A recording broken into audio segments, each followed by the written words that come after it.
ದೇಶದಲ್ಲಿ ರಾಷ್ಟ್ರೀಯ ವಿಚಾರಧಾರೆ ಇರಬೇಕು ಎಂಬ ದೃಷ್ಟಿಯಿಂದ ಭಾರತೀಯ ಜನಸಂಘದ ಸ್ಥಾಪನೆಗೈದವರು ಡಾ ಶ್ಯಾಮ್ ಪ್ರಸಾದ್ ಮುಖರ್ಜಿ ಅವರು ಎಂದು ಬಿಜೆಪಿ ರಾಜ್ಯಾಧ್ಯಕ್ಷ ನಳಿನ್ ಕುಮಾರ್ ಹೇಳಿದ್ದಾರೆ.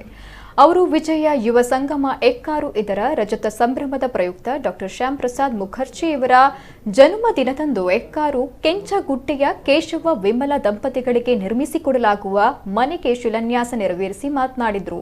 ಪಶ್ಚಿಮ ಬಂಗಾಳದಂತಹ ಪ್ರದೇಶದಲ್ಲಿ ಹಿಂದೂ ಸಮುದಾಯಕ್ಕೆ ರಕ್ಷಣೆ ನೀಡಬೇಕು, ಅಲ್ಲಿ ನಡೆಯುವ ದಾಳಿಗಳಿಗೆ ಉತ್ತರವನ್ನು ನೀಡಬೇಕು, ಈ ಮೂಲಕ ರಾಷ್ಟ್ರ ಒಂದಾಗಬೇಕು ಎಂಬ ಚಿಂತನೆಯಿಂದ ಜನಸಂಘದ ಸ್ಥಾಪನೆ ಮಾಡಿದ್ರು. ಇಂದು ಅವರ ಕನಸು ನನಸಾಗ್ತಾ ಇದೆ ಎಂದರು. ಶಾಸಕ ಉಮಾನಾಥ್ ಕೋಟ್ಯಾನ್ ಮಾತನಾಡಿ, ಶ್ಯಾಮ್ ಪ್ರಸಾದ್ ಮುಖರ್ಜಿ ಹುಟ್ಟುಹಬ್ಬದ ದಿನ ಇಂದು ವಿಜಯ ಯುವ ಸಂಗಮ ಬಡ ಕುಟುಂಬಕ್ಕೆ ಆಸರೆ ನೀಡುತ್ತಾ ಇದೆ, ಒಂದು ಉತ್ತಮ ವಿಷಯ ಅಂತ ಹೇಳಿದ್ರು.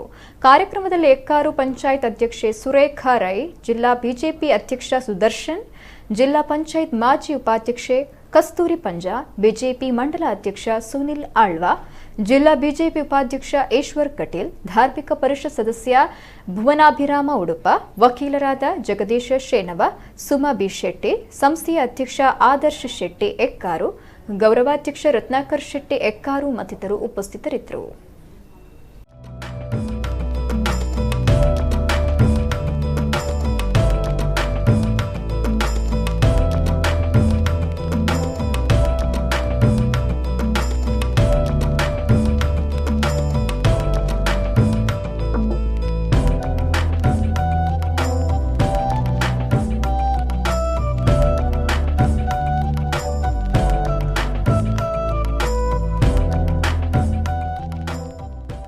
ಈ ದೇಶದಲ್ಲಿ ಭಾರತೀಯ ಸಂಸ್ಕೃತಿಯ ಆಧಾರದಲ್ಲಿ ಆಡಳಿತ, ಅವರ ಚಿಂತನೆಯ ಆಧಾರದಲ್ಲಿ ಅಂತ್ಯೋದಯದ ಪರಿಕಲ್ಪನೆಗಳು.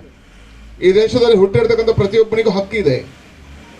ಅವನ ಜೀವನದ ಹುಟ್ಟಿರ್ತಕ್ಕಂಥವನಿಗೆ ಸಕಲ ಸವಲತ್ತುಗಳು ಸಿಗಬೇಕು ಅನ್ನತಕ್ಕಂಥ ಅಂತ್ಯೋದಯದ ಪರಿಕಲ್ಪನೆಗಳು ಇದ್ದವು. ಶ್ಯಾಮ್ ಪ್ರಸಾದ್ ಮುಖರ್ಜಿ ಅವರ ಚಿಂತನೆಗಳಿಗೆ ಸಾಕಾರ ಆಗಿ ಇವತ್ತು ಇಲ್ಲಿ ಗೃಹ ನಿರ್ಮಾಣದ ಕಾರ್ಯವನ್ನು ತಗೊಂಡಿದ್ದಾರೆ. ಅದಕ್ಕೆ ವಿಜಯ ಸಂಗಮದ ಇಡೀ ತಂಡಕ್ಕೆ ನಾನು ಅಭಿನಂದನೆಗಳನ್ನು ಸಲ್ಲಿಸ್ತೇನೆ. ಬಹಳ ಶ್ರೇಷ್ಠವಾಗಿರ್ತಕ್ಕಂಥ ಕಾರ್ಯ. ಶ್ಯಾಮ್ ಪ್ರಸಾದ್ ಮುಖರ್ಜಿ ಅವರ ಚಿಂತನೆ ಇದಿತ್ತು. ಜನಸಂಘದ ಸ್ಥಾಪನೆಯ ಕಲ್ಪನೆಯೂ ಇದೆ ಇತ್ತು. ಈ ದೇಶದಲ್ಲಿ ಹುಟ್ಟಿರ್ತಕ್ಕಂಥ ಪ್ರತಿಯೊಬ್ಬನಿಗೂ ಹಕ್ಕುಗಳು ಸಿಗಬೇಕು, ನ್ಯಾಯಯುತವಾಗಿರ್ತಕ್ಕಂಥ ಬದುಕನ್ನು ಕೊಡಬೇಕು, ಅವನ ಚಿಂತನೆಗೆ ಪೂರಕವಾಗಿ ಸಾಂಸ್ಕೃತಿಕ ಪರಂಪರೆಯ ಜೊತೆ ಬದುಕಬೇಕು ಅನ್ನುವಂಥ ಪರಿಕಲ್ಪನೆ ಅಡಿಯಲ್ಲಿ ಜನಸಂಘದ ಚಿಂತನೆಗಳನ್ನು ಹಚ್ಚಿದರು.